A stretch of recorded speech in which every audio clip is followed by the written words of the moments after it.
Assalamu alaikum viewers, I am Hina Mehjabeen. I hope you all will be fine. As you know, midterm papers of fall 2023 हो रहे हैं और students अपने papers different platforms पर share करें और वहाँ से कलेक्ट करके मैं अपने चैनल पर अपलोड कर रही हूँ, क्योंकि बहुत सारे स्टूडेंट्स की रिक्वेस्ट आई थी कि जैसे पहले अपलोड करती थी आप पेपर्स वैसे अपलोड करें लेटेस्ट। सो टुडेज़ पेपर शेयर करने से पहले अगर आप मेरे चैनल पर न्यू हैं देन प्लीज़ मेरे चैनल को सब्सक्राइब कर दें, बेल आइकन को क्लिक करना मत भूलिएगा ताकि upcoming lectures, different assignments, quizzes and papers के नोटिफिकेशंस आप तक पहुंच जाएं।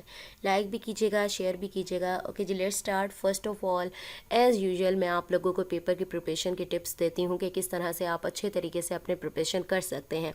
फर्स्ट ऑफ ऑल क्विजेज़ हमारे 20 to 25 आई थिंक होते हैं, तो उसकी प्रिपरेशन के लिए बताती हूँ कि कैसे कर सकते हो। आपने करने हैं लेटेस्ट क्विजेज़। अब लेटेस्ट क्विजेज़ का क्या मतलब है, किसी भी सब्जेक्ट की बात करें, मोस्टली जो सब्जेक्ट्स होते हैं उनका जो मिड टर्म है उससे पहले क्विज़ 1 और क्विज़ 2 हो जाता है, तो आपने एक तो अपने वाला क्विज़ करना है, सेकेंडली डिफरेंट चैनल्स या डिफरेंट वेबसाइट्स, आई थिंक आजकल तो यूट्यूब चैनल्स पर डिफरेंट सब्जेक्ट्स के क्विजेज़ अपलोडेड होते हैं, तो वहाँ से आप लोगों ने देखने हैं। समटाइम्स वहाँ आंसर गलत भी बताया जा रहा होता है, तो आप साथ साथ मैच भी कर लीजिएगा अगर आपके पास टाइम हो तो, ठीक है। तो यानी आपके पास बहुत सारी कलेक्शन हो जाएगी क्विज़ेज़ की, तो आपके ज़्यादातर क्विज़ेज़ जो एग्ज़ाम में आने वाले हैं वो सेम ही हो जाते हैं, ठीक है। क्विज़ की प्रिपरेशन हो गई। जो सब्जेक्टिव पेपर होता है उसकी कैसे प्रिपरेशन करनी है, आप हैंड आउट्स तो देख ही रहे होंगे, लेकिन आपने क्या करना है उसके लिए MCQs के लिए भी पास्ट पेपर आप यूज़ कर सकते हैं।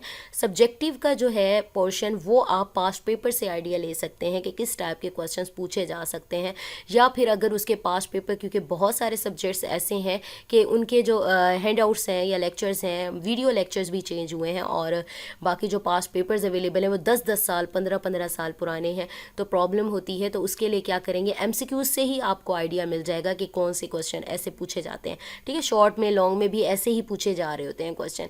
तो सब्जेक्टिव के लिए आप लोग कर सकते हैं किसे आइडिया ले सकते हैं, पास्ट पेपर से आइडिया हो जाएगा कैसे क्वेश्चन आते हैं। और याद रखिएगा कंप्लीटली डिपेंड नहीं करना पास्ट पेपर पर, क्योंकि बहुत सारे स्टूडेंट्स पास्ट पेपर पर डिपेंडेंट होते हैं और फिर पेपर एवे एवे एवे हो जाता है, ठीक है। सो आज जो पेपर है वो है MGMT 627 का, किसी स्टूडेंट ने शेयर किया था। So let's see MCQs conceptual और क्विज 1-2 से 10-11 MCQs आए थे, यानी आई थिंक क्विज़ 1 और 2 जो मैं ऑलरेडी आप लोगों को बता चुकी हूँ, जैसे लेटेस्ट क्विजेस करें। बेसिक कॉन्सेप्ट्स मुश्किल नहीं थे। शॉर्ट क्वेश्चन में concepts of procurement, planning and project planning, checklist 2 times repeat हुआ। पेज नंबर 127 पर है, किसी ने शायद बताया हुआ है कि ये रिपीट हो रहा है question. Difference between project and operation with example, page number भी बताया हुआ है, 2 टाइम्स रिपीट हुआ है। I think difference between pragmatic parametric containing parameters and computerised estimation techniques बतानी थी। लॉन्ग क्वेश्चन में था and list at least 5 types of feasibility, briefly describe 5 elements of project plan, 1 time repeat हुआ। what factors are considered to determine success or failure of a project and list 5। तो ये paper था जो मैंने आप लोगों के साथ शेयर कर दिया है, और भी ये सेट नंबर 1 है, और भी पेपर्स आते हैं मैं आप लोगों के साथ शेयर कर दूँगी। सो मुझे अपनी दुआ में याद रखिएगा, अपना ख्याल रखिएगा, टेक केयर, अल्लाह हाफिज़।